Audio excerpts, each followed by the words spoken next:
Problems, problems. It seems that human beings are full of them. The problem is, how do we know when it's the right time to act on them? And how do we know when it's better to wait for the appropriate moment, if there ever is one? Whether it's money or health issues, relationship or trust issues, backed by popular demand, we're talking about life's situations on tonight's Dolor Factor Live. The views expressed in this program are those of the hosts and guests and no way represent those of DBS and are not intended to determine decision-making processes. Dolor Factor Live is produced by Dolor Productions and Consultancy and sponsored by EC Global Insurance, Rodney Bay Medical Clinic, Transit TV, Ladera Resort, Port St. Lucia, MAC Cosmetics.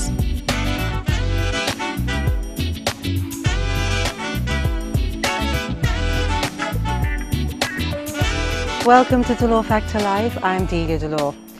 Why is it that problems seem to last longer than happy moments? How can we change that around? Let's answer these questions tonight.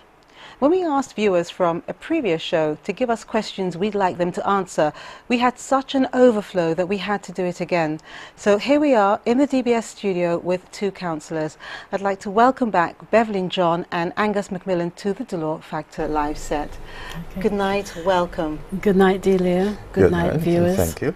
It's been a while since you've been here, Angus, and not because I haven't asked you, but because you have been very busy. I have. All right, and you know, when I say that, I'm hoping that the busyness is not just always being a counsellor and having to listen to everyone's issues and problems, because I just don't know how counsellors keep smiles on their faces. No, seriously, I really don't. It's true. Yeah, I don't, because I have to say I'm very near to tears at this moment, because I feel so overwhelmed by so many problems and concerns that people have sent whilst we've been sitting here. Whilst we have been, I have to tell our viewers, whilst we have been sitting here, people have been sending all kinds of messages to us, wanting us to deal with their individual problems, and we just can't. And some of those issues are really serious, so I'm begging you and I'm imploring, please hang on in there. We will respond at some point, but hang on in there. All right, there are other numbers we can give you, but if it's a matter of speaking to someone, just wait for us, all right? And we will address some of your concerns. But Angus, sorry, I did ask you a question and I went off to something else, but what have you been doing? How come you've been so busy? Well, I had continued with private practice whilst taking on a contract with International Youth Foundation, the USAID sponsored project, which was about career guidance, and that meant that we were dealing with 17 to 25-year-olds, vulnerable, at risk, young people, obviously, and I was doing the psychosocial segment of that. So that was a bit of a having to do basically two jobs and still trying to socialize, because that's also important. Yeah, okay. Caught up in that. Good. Well, I'm glad that you're here and you can share some of your experiences with us. Thank and your wealth of information as well. So thank you. Beverlyn, Yes. You're back after just over a week or so, 2 weeks since I haven't seen you. Yes. So thank you for coming back. And Welcome. I always tell our viewers the things that you're doing with the Viewport Children's Society, and I know that you had your fundraiser last week. Tell us about it last Saturday. How did it all go? It went very well. We were well attended. The night was good. We had Cirrus Optimus that hosted the night for us. We had lots of lovely gifts. Oh, nice. And a really special one, that little dairy gift. Everyone really wanted that, including me, but I couldn't bid for it. Okay. Perfect. So the evening went well. We had Heart and Soul who were performing, and they did a really good sort of cultural folk type performance.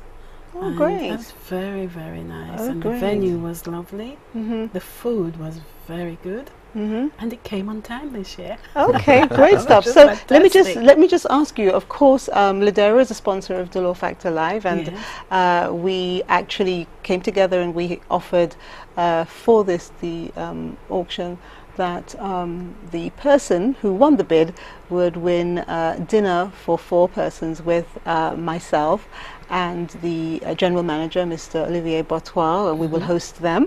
And the winner has actually booked their dinner already. Wow. So tell us who the winner was. Well, the winner was Omar Davis. He is someone in Viewfort. He runs a tennis club, and he's very active with sports and general community activities within Viewfort. Okay, well, I want to thank you on behalf of Ladera Resort and, of course, Dolor Factor Live for your contribution to the Viewfort Children's Society. Of course, it's for a very worthwhile cause, and I'm really hoping that next year, God willing, that I will be there with you. I hope so. Yeah. Of course, and I hope people have noticed my lovely outfit. Of course, I got it from Morocco because I was out there last week, and I did think of you. I thought of St. Lucia because there's no place like home, no matter where you are. So I'm really glad to be back. Now, before we go further, I just wanted to ask both of you, can you tell our viewers what kind of counselling you do? Because counselling has different forms, and if we say you're just a counsellor, I know that there are different forms or there are different paths that you specialise in. Yes. So let me start with the ladies first. So Beverlyn, what form do you practice? I practice systemic therapy, and I'm a psychotherapist. And systemic therapy really looks at relationship and our interaction, not with each other, but also with the wider society.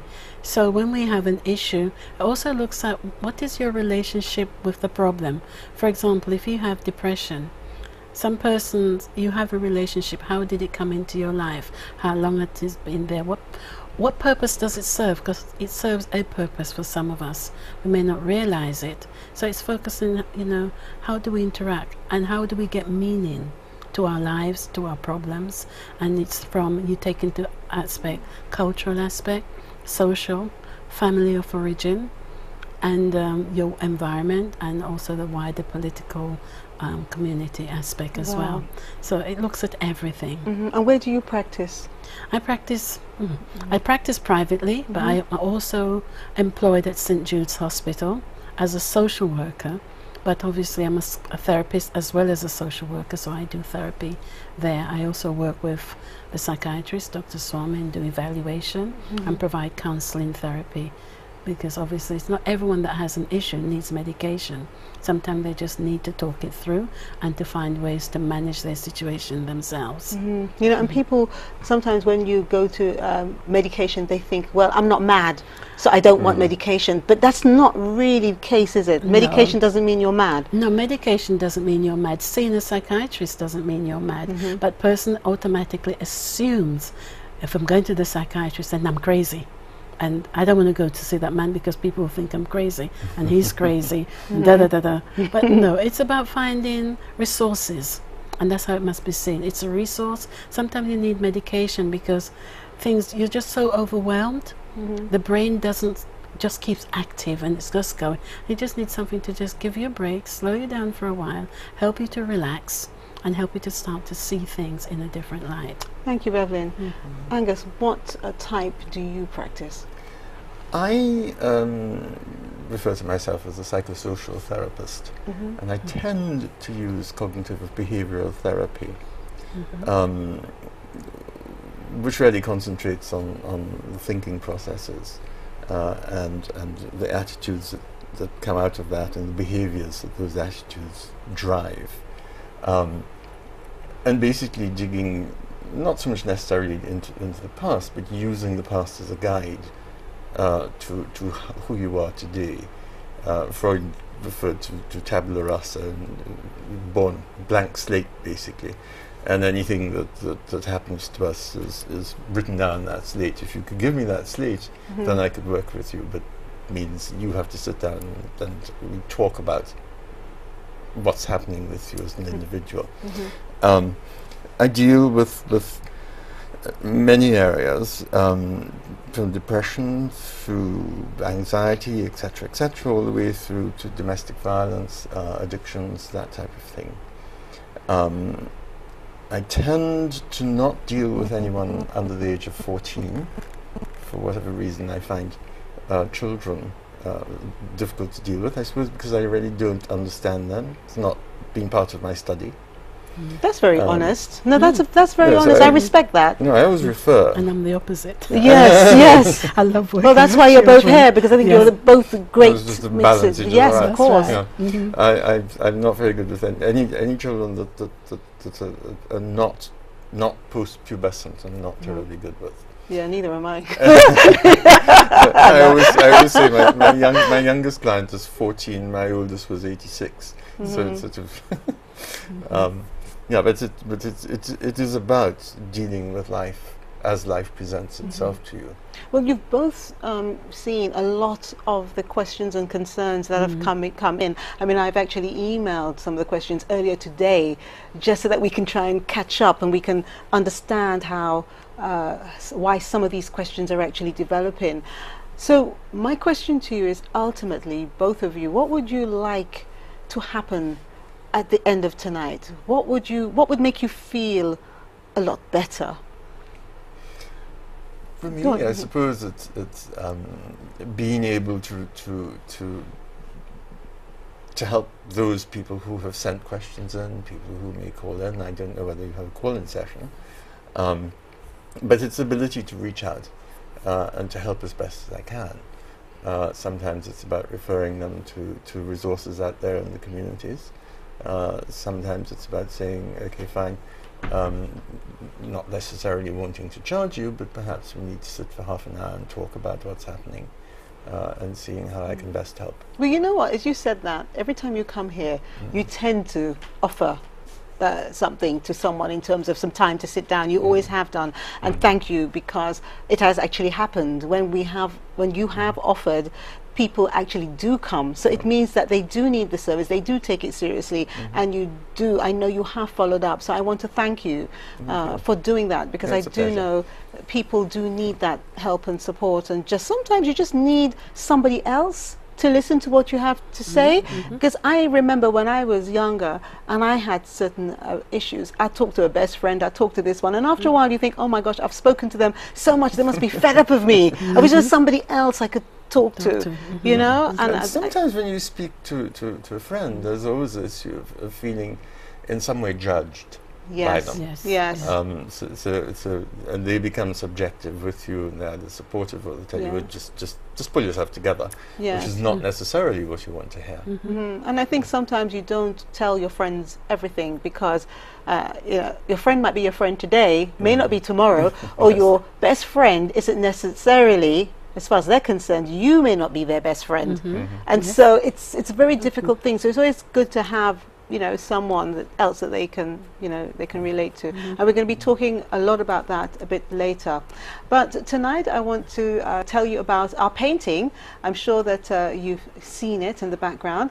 Our painting on set this week is an original canvas. It's titled Sweet Prey, and this painting is available at the Inner Gallery, St. Lucia's premier art and picture framing gallery, located along the Bois d'Orange Highway, and office space is also available for rent in the Inner Gallery building opposite the Bois d'Orange Highway, where parking is easy. Now, isn't that a wonderful picture? Beautiful. It's a painting, I should say. Isn't it beautiful? It's beautiful. That reminds me of something I'd love to have in my lounge. Yeah, and you know, with Christmas coming, it's a great idea, because paintings are not as expensive as you think they are. They are very affordable, and at the Inner Gallery, if you just take a moment to go down there and have a look, you'll see there's just so many different forms of painting, and the artists, all different, you know, the artists, you know, male, female, young, old, it's just amazing, a great assortment. So if you're thinking about an alternative Christmas gift, and all different sizes as well, there's small prints, there are large prints, some with frames, some without frames, there are lots there. So if you're thinking of a Christmas gift, go and have a look there. Now, after the break, I'm going to ask you to complete a quiz that will get you thinking about yourself and your life. So stay with us, we'll be back soon. Wow. Yeah.